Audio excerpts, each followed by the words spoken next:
আমাদের গর্বের এবং আমাদের স্বপ্নের যে মেট্রো রেল উত্তরা দিয়াবাড়ি থেকে মতিঝিলে চলাচল করে, সেটা আজকে বন্ধ। কেন বন্ধ আপনারা জানেন। 19 তারিখ কোঠা আন্দোলনকে ঘিরে একটি সন্ত্রাসী মহল জামাত বিএনপি যারা এর নেতৃত্ব দিয়ে আপনারা জানেন কাজীপাড়া এবং 10 নম্বর যে স্টেশনে তারা ভাঙচুর করেছে, অগ্নিসংযোগ করেছে।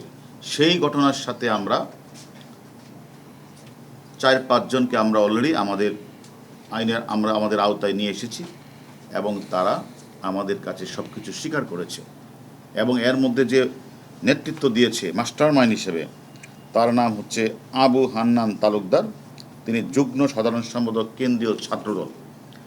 তাকে আমরা গ্রেপ্তার করার পরে তিনি নিজেই বলেছেন মিরপুরে 10 নম্বরে ছিল এবং তার যে 2 নেতা এবং তার যে ঊর্ধ্বতন যে নেতৃবৃন্দ রয়েছে, সুলতান সালাউদ্দিন টুকু, সাইফুল ইসলাম নীরব, এবং এদের প্রেরণায় সহযোগিতায় এদের কাছ থেকে তারা এগুলি নিয়ে তারা এই জায়গাগুলিতে তারা আগুন লাগিয়েছে।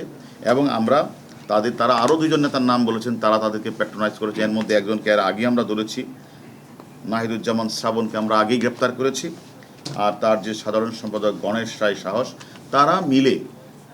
তারা মূলত 4-5 জনকে দায়িত্ব দিয়েছিল যে এখানে থেকে তারা যেন ওই অন্যান্যদের সাথে নিয়ে তারা নেতৃত্ব তাদের এই জায়গাগুলিতে যেন আগুন লাগিয়ে যারা যেন ধ্বংস করে ফেলা হয়, যাতে মানুষ যেন তাদের স্বপ্নের যে মেট্রো রেল চড়তে না পারে, বন্ধ হয়ে যায়।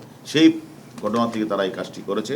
তারা অলরেডি আমাদের কাছে যে গ্রেপ্তার, তার নাম একজন আছে আমনান তালুকদার, যুগ্ম সাধারণ সম্পাদক কেন্দ্রীয় ছাত্রদল, ইমাম আল নাসের, সাধারণ সম্পাদক সুবিধাল ছাত্রদল, বজলুর রহমান বিজয়, সিনিয়র যুগ্ম সাধারণ সম্পাদক বিজয় 71 ঢাকা বিশ্ববিদ্যালয়, আর ফেরদৌস রোবেল। আমরা জানতাম না যে জাতীয় বিশ্ববিদ্যালয়ে যে ছাত্রদলের কমিটি আছে, সেই কমিটির সে হলো সহসভাপতি।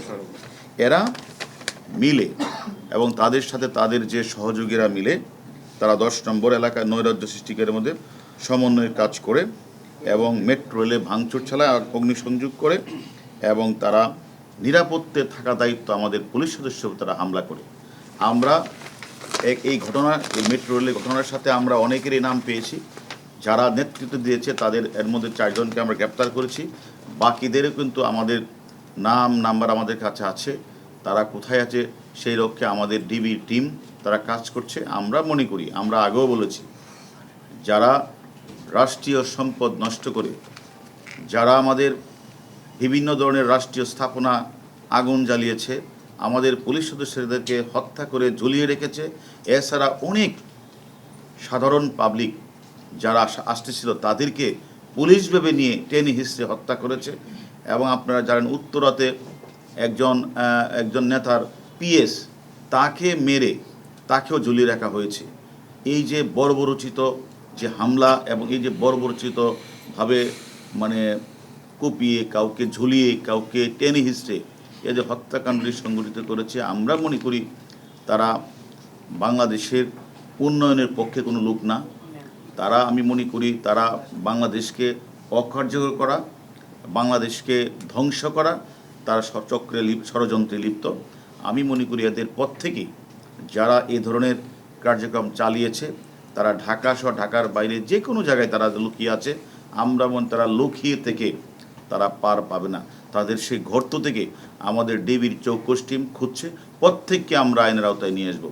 অনেকে মনে করেছে যে ঢাকা শহর ছেড়ে পালিয়ে আমরা হয়তো গ্রামে অথবা অন্য শহরে চলে গেছি, এটা মনে করতেছে জামাত শিবির চক্র, বিএনপি নেতৃবৃন্দ। আমি মনে করি সেটা হবে না। যারা ঢাকা শহরে অরাজকতা সৃষ্টি করেছে, ঢাকা শহরের বিভিন্ন স্থাপনা, বিশেষ করে বিটিবি, ডাটা সেন্টার এবং সেতু ভবন থেকে শুরু করে স্বপ্নের মেট্রো রেলে তারা আগুন লাগিয়েছে, আমরা মনে করি মামলা রুজু হয়েছে। আমরা মনে করি সেই মামলায় আমাদের ডিবির টিম তদন্ত করছে। তদন্তের মাধ্যমে যারা এই ঘটনাটা ঘটেছে প্রত্যেকেই তারা কে কি করে সেটা আমাদের কাছে জানার বিষয় না, তাদেরকে আমরা অবশ্যই আইনের আওতায় নিয়ে আসব এবং আমি মনে করি এনে আপনাদেরকে আমরা পরবর্তী পর্যায়ে আবার জানাব।